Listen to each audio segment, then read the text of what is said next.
May 17th, 1989.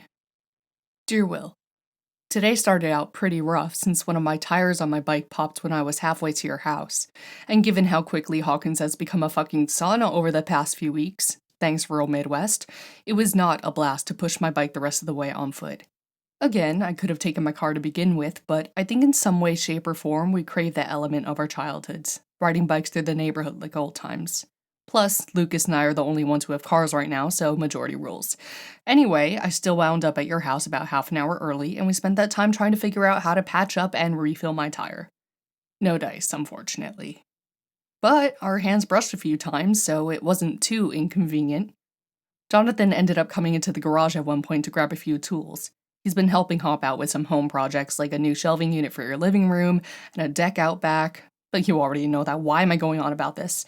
And suggested I just share your bike with you. You laughed so loudly that I thought I was gonna puke.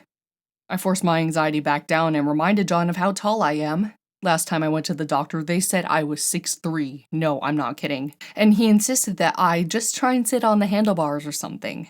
I thought the idea was insane, but you seemed to be pretty entertained by it, so I shook my head with slight embarrassment before I motioned for you to mount the bike.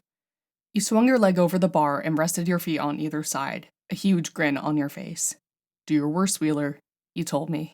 I was so tempted to dramatically fling myself over the handlebars like a rag doll, but then again, I didn't feel like throwing out my back at the ripe age of 18. I turned so my back faced you, reached behind me to grip the handlebars, and hoisted myself up as best as I could while you reached a hand out to hold my side and keep me steady.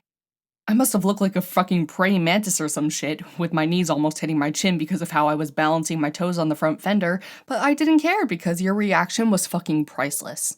You were hysterically laughing, and I couldn't help but begin to laugh as well.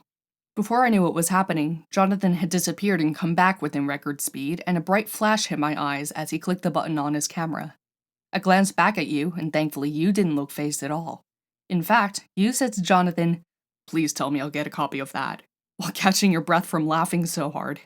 After that whole debacle, we actually tried riding the bike with me in front, but you couldn't really see on account of the top of your head barely reaching my shoulders. So we eventually gave up on trying and just walked to Dustin's to meet the rest of the party, since his house isn't too far away from yours and John was still busy with this project and couldn't drive us. Which I was totally fine with because, duh, time alone with you is time well spent. We played D&D and I kind of got a little too invested in your campaign. I think I just loved seeing you so happy. I don't think I could ever get tired of watching you in your element. Once the session ended, Lucas gave us a ride home. I love how I just referred to your house as my home. I might have gotten a little emotional just now while writing it. We walked into your living room and saw Jonathan sitting on the couch with a bunch of photos spread across the surface of the coffee table. Apparently, he'd gone and processed all of his films at Melville's while we were at Dustin's. There were 2 copies of the photo he'd taken earlier. He gave me one before asking if I wanted to stay for dinner. As much as I would have loved to, I actually did need to take care of Holly tonight, since our parents are in Ohio right now at some conference for my dad's job. You offered to drive me back to my house, and I tried not to look too excited as I said yes. Once we arrived in my driveway, I leaned over the center console and hugged you, telling you I had a great time with you today. You hugged me back. You hadn't for the first few seconds, and I nearly had a panic attack, and said you had a great time with me too. I went inside, holding the freshly printed photo of us in my hand. So, I might have framed it. I know, it's weird and frankly kind of stalkery, but deal with it. You'll never actually know about this anyway. Not unless I leave the frame sitting in plain sight when you come into my room, or if I recklessly forget to hide these letters detailing where exactly my copy of the photo went, as well as the countless times I've talked about wanting to kiss you. For now, I'm keeping it under my pillow.